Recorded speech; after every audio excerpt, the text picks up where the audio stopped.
अस्सलाम वालेकुम बच्चों, क्या हाल है? ठीक हैं, खैरियत से? आज नेक्स्ट हमारा लेक्चर है और नेक्स्ट लेक्चर जो कंटेंट्स में मैं लिख नहीं सकता था वो हमारा 12 नंबर पे कंटेंट्स में आ जाएगा। वो है जी क्वांटम नंबर्स। तो क्वांटम नंबर्स, अब जो क्वांटम नंबर्स हैं ये क्या है? हम इनको यूं डिफाइन करते हैं, a set of 4 numerical values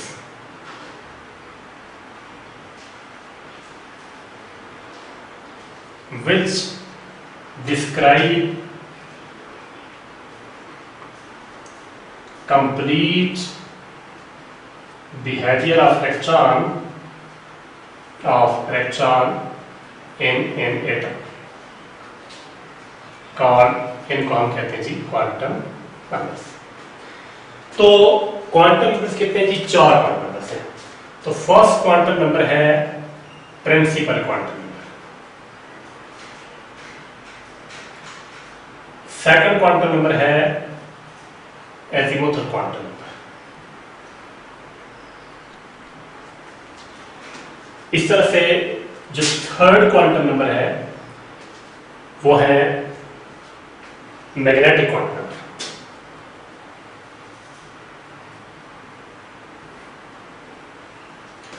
और fourth quantum number spin quantum number.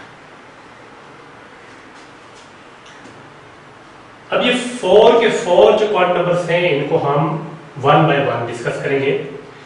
जो प्रिंसिपल क्वांटम नंबर है इसको रिप्रेजेंट करते हैं n से, एजीमुथल क्वांटम नंबर को रिप्रेजेंट करते हैं स्मॉल l से, मैग्नेटिक क्वांटम नंबर को रिप्रेजेंट करते हैं जी m से, और स्पिन क्वांटम नंबर को स्मॉल s से रिप्रेजेंट किया जाता है। अब सबसे पहले जो है वो प्रिंसिपल क्वांटम नंबर है। तो प्रिंसिपल क्वांटम नंबर क्या एक्सप्लेन करता है, तो हम इसको डिस्कस करेंगे। सबसे पहले प्रिंसिपल क्वांटम नंबर। तो प्रिंसिपल क्वांटम नंबर जो है वो सबसे पहले ये बात है कि this quantum number was proposed by Bohr. Bohr ने इसको प्रपोज किया सबसे पहले टू रिप्रेजेंट द शेल्स। तो श्रोडिंगर ने इसका नाम रखा, Schrodinger called it principal quantum number. अब जो प्रिंसिपल क्वांटम नंबर है वो क्या क्या एक्सप्लेन करता है? तो जो पहली चीज है जो प्रिंसिपल क्वांटम नंबर एक्सप्लेन करता है वो है प्रिंसिपल क्वांटम नंबर डिस्क्राइब। क्या डिस्क्राइब करता है जी? Number 1, energy of electron,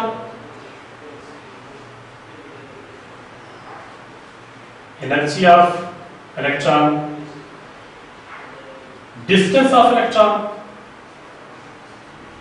from nucleus, ये भी हमें बताता है।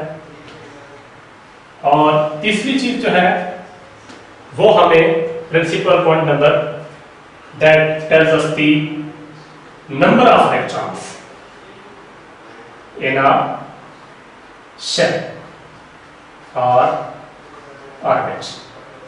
और शेल या ऑर्बिट जो होते हैं वो क्या होते हैं जी? K, L, M, N and so on up to infinity।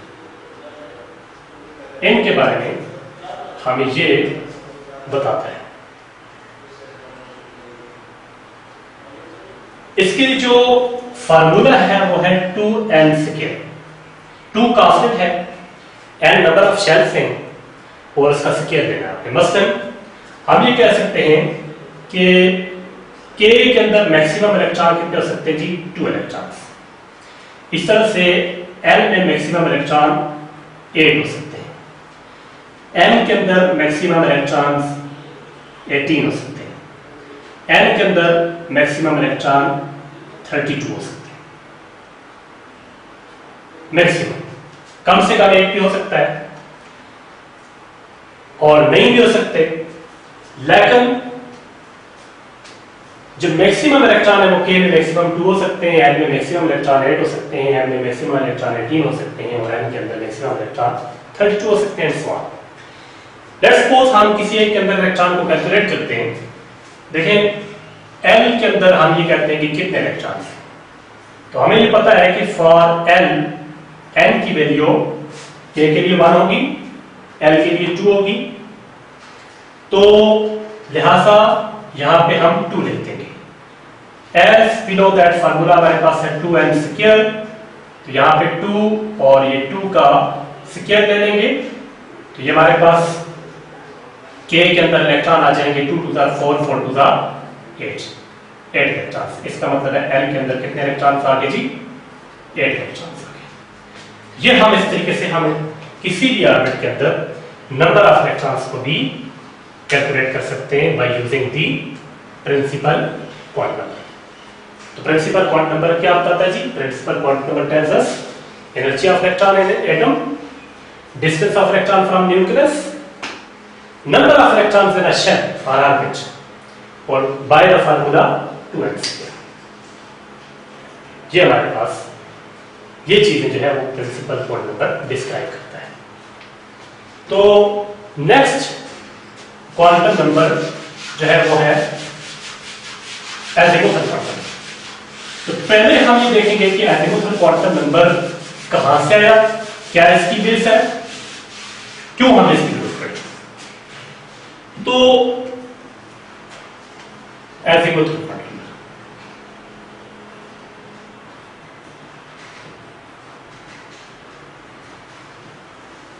2। तो पहली बात तो यह है कि ये कहां से आया।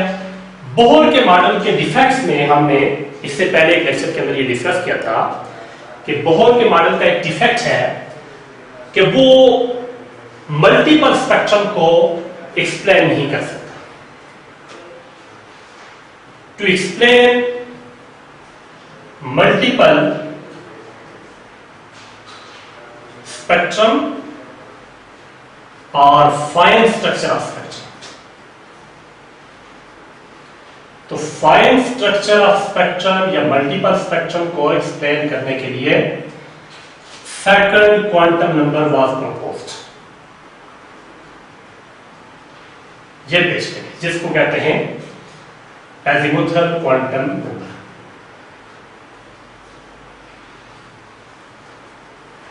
अब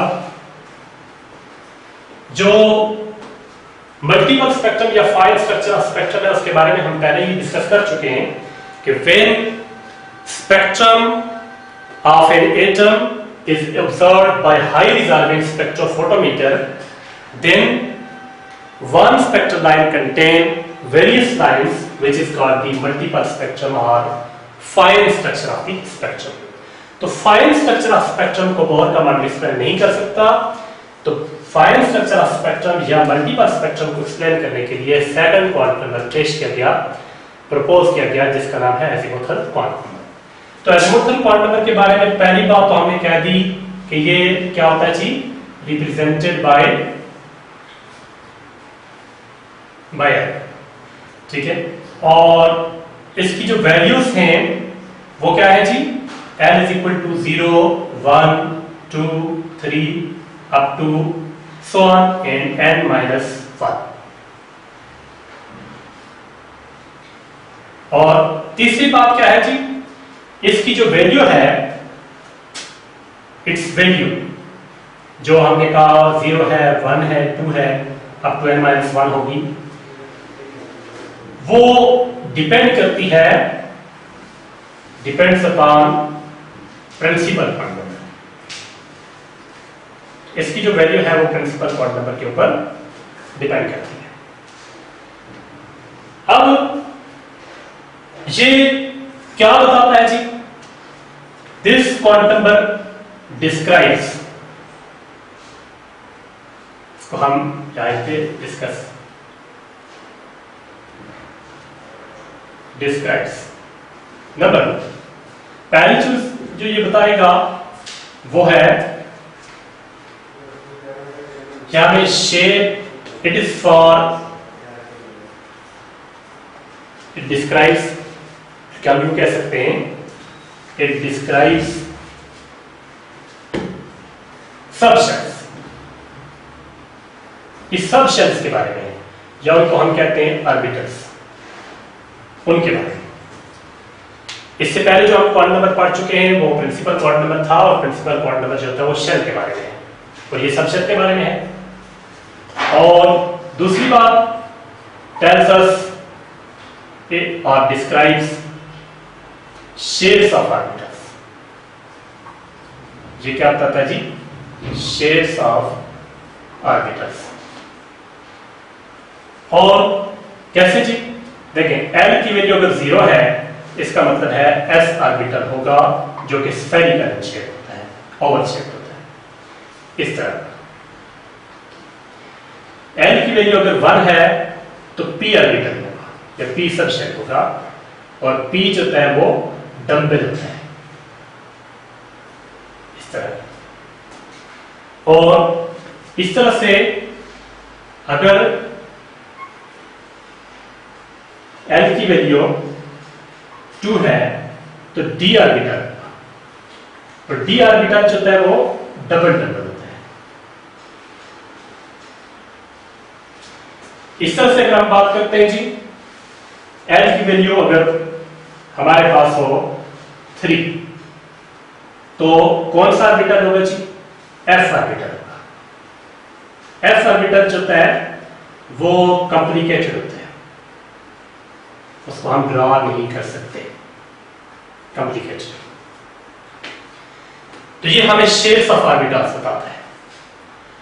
और नेक्स्ट चीज ये ऑर्बिटल हमें बताता है, वो तीसरी जो चीज बताएगा वो है number of electrons, number of electrons in orbital, not shell बल्कि ऑर्बिटल या सब शेल के अंदर हमें ये नंबर ऑफ इलेक्ट्रॉन को बताता है। तो हम यूं कह सकते हैं describes number of electrons in orbital और subshell by the formula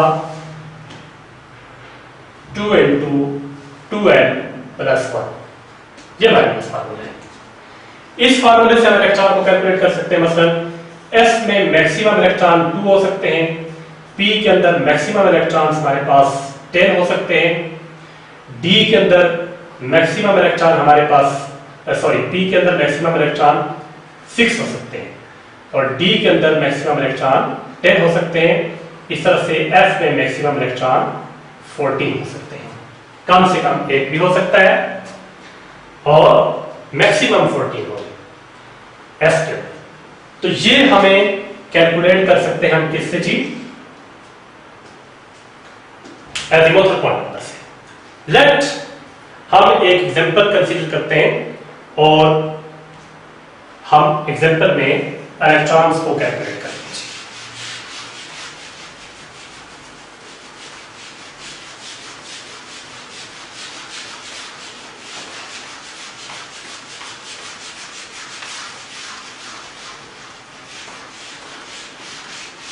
अभी हमने डिस्कस किया कि फार्मूला है हमारे पास 2n2 2n प्लस 1, और इस फार्मूले से हम इलेक्ट्रॉन को कैलकुलेट कर सकते हैं इन सब शेल्स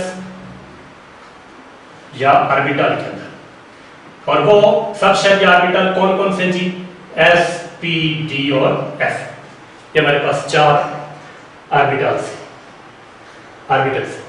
तो लेट्स सपोज हम D में इलेक्ट्रॉन को कैलकुलेट करते हैं कि D में कितने इलेक्ट्रॉन्स हैं। D contain how much electrons.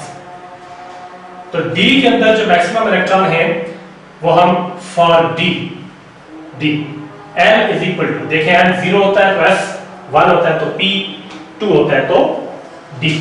लिहाजा D के लिए L की वैल्यू जो होती है वो क्या होगी जी? 2। तो फार्मूला हमारे पास है 2n2 2n plus 1, 2 into 2, L की जगह पे हम 2 पुट कर देंगे प्लस 1, और इसको हम क्लोज कर देंगे। 2 2 4 प्लस 1 5, 5 2 10। इसका मतलब ये हुआ कि डी के अंदर कितने इलेक्ट्रॉन होंगे, मैक्सिमम 10 इलेक्ट्रॉन होंगे। यह हमने किससे कैलकुलेट कीजिए, ये हमने एजिमुथल क्वांटम नंबर से कैलकुलेट कर लिया। और एजिमुथल क्वांटम नंबर क्यों पेश किया गया, टू एक्सप्लेन दी मल्टीपल और fine structure of the spectrum. तो बच्चों ये था हमारे पास सेकंड क्वांटम नंबर जिसका नाम है एजिमुथल क्वांटम नंबर, ये भी हमने डिस्कस कर लिया कंप्लीट। इसके बाद नेक्स्ट जो क्वांटम नंबर है वो है magnetic quantum number.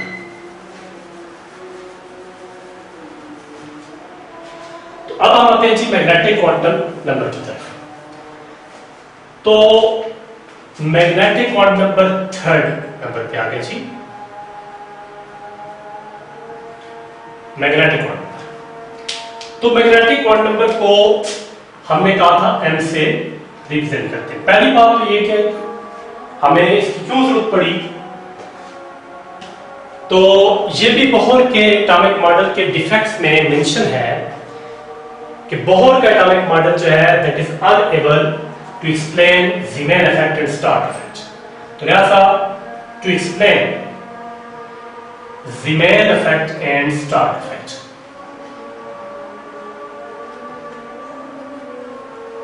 effect and Stark effect. Third quantum number was proposed.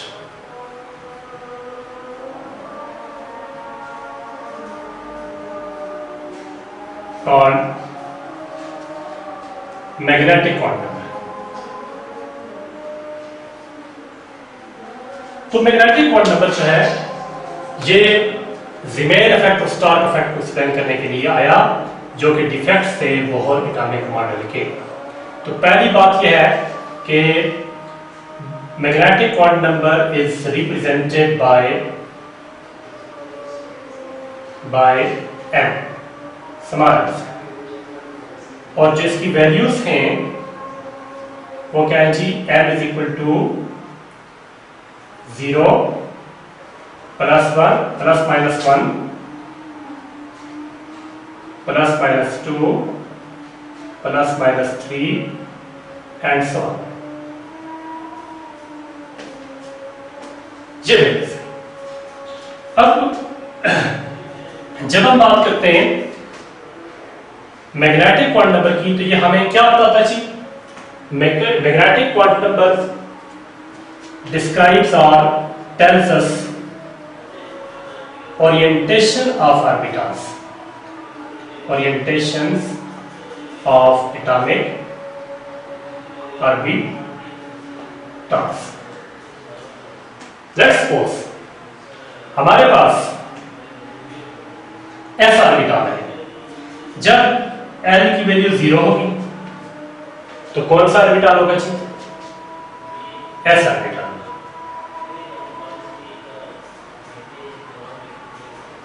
ये सिर्फ जस्ट स्फेरिकल होगा और यानी कि इट इज स्फेरिकली डिस्ट्रीब्यूटेड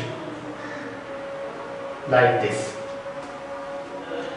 और जब L की वैल्यू 1 होगी तो कौन सा ऑर्बिटल होगा जी, p ऑर्बिटल होगा।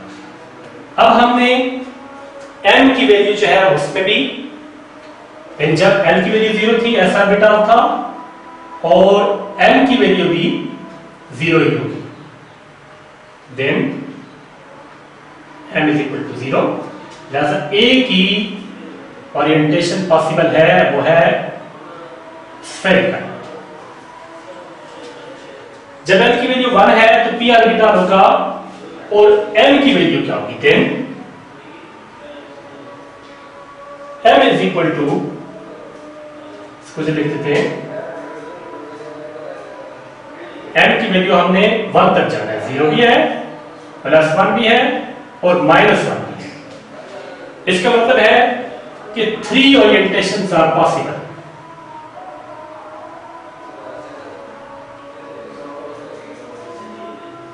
और वो 3 ओरिएंटेशंस कौन सी, वो है हमारे पास px, py और pz। यानी कि पी ऑर्बिटल के लिए कितनी ओरिएंटेशन पॉसिबल है जी? 3 ओरिएंटेशन पॉसिबल है। ये किसने बताया? ये हमें मैग्नेटिक क्वांटम नंबर ने बताया है। इस तरह से जब L की वैल्यू 2 होगी तो फिर कौन सा ऑर्बिटल होगा? डी ऑर्बिटल होगा, क्योंकि इससे पहले वाले क्वांटम नंबर में हम डिस्कस कर चुके हैं कि जब L 0 होता है तो s ऑर्बिटल होता है, जब L 1 होता है तो p ऑर्बिटल होता है, और जब L 2 होता है तो d ऑर्बिटल होता है। तो लिहाजा ये d ऑर्बिटल है। और यहाँ पे जो m की वैल्यू है वो हम 2 तक जाएंगे। m is equal to 0 plus 1 minus 1 plus 2 minus 2। इसका मतलब ये हुआ कि ये 5 ओरिएंटेशंस आर पॉसिबल। 5 वैल्यूज बन गई हैं, लिहाजा इसका मतलब हम ये कह सकते हैं कि डी ऑर्बिटल के लिए 5 ओरिएंटेशंस जो हैं वो पॉसिबल है। वो कौन सी जी? वो हमें पता है dxy, dyz, dzx, dx square minus y square और dz स्क्वायर। सिमिलरली जब हम s के लिए कैलकुलेट करेंगे तो s के लिए 7 ओरिएंटेशंस पॉसिबल होती है। For example when n is equal to 3 तो कौन सा ऑर्बिटल होगा जी? f ऑर्बिटल होगा। f ऑर्बिटल जो है उसके लिए हम then n is equal to 0 plus 1 minus 1 plus 2 minus 2, इस तरह से plus 3 minus 3, 1 2 3 4 5 6 7 7 orientations are possible. तो f ऑर्बिटल के लिए कितनी ओरिएंटेशंस पॉसिबल है जी? 7 ओरिएंटेशंस पॉसिबल है। तो ये हमें क्वांटम मैग्नेटिक क्वांटम नंबर से पता चलता है। तो मैग्नेटिक क्वांटम नंबर क्यों पेश किया गया? To explain the Zeeman effect and Stark effect. तो ये रिप्रेजेंट किया जाता है m से, और m की वैल्यू 0 है, plus minus 1 plus minus 2 plus minus 3 and so on, और that tells us the orientation of atomic orbitals. जब l की वैल्यू 0 होगी तो s ऑर्बिटल होगा, तो m की वैल्यू भी 0 होगी, यानी वो स्फेरिकल होगा। l की वैल्यू 1 हो तो p ऑर्बिटल होता है, और फिर m की वैल्यू 0 प्लस 1 माइनस 1 3। तो लिहाजा हम ये कह सकते हैं कि 3 ओरिएंटेशन जो है वो पॉसिबल होंगे इस केस में। इस तरह से जब L की वैल्यू 2 होगी तो d ऑर्बिटल होगा, और d ऑर्बिटल में m की value 0 plus 1 minus 1 plus 2 minus 2, यानी 5 वैल्यूज बनती हैं। लिहाजा इसके लिए d ऑर्बिटल के लिए, किसी भी d ऑर्बिटल के लिए, चाहे वो 3d है, 4d है, 5d है, तो d के लिए हम कितनी ओरिएंटेशन बना सकते हैं जी? 5। dxy, dyz, dzx, dx square minus y square और dz स्क्वायर। इस तरह से जब L की वैल्यू 3 होगी तो f ऑर्बिटल होगा, और f के लिए m की जो वैल्यूज हैं वो है 0 plus 1 minus 1 plus 2 minus 2 plus 3 और माइनस 3, यानी कि 7 ओरिएंटेशंस जो हैं वो पॉसिबल हैं। और ये हमें ओरिएंटेशंस ऑफ ऑर्बिटल्स किससे पता चलता है जी? मैग्नेटिक क्वांटम नंबर से। और p की जो 3 ओरिएंटेशंस हैं वो है px, py और pz। यानी लेट्स सपोज हमारे पास ये एक हम ड्रॉ करते हैं,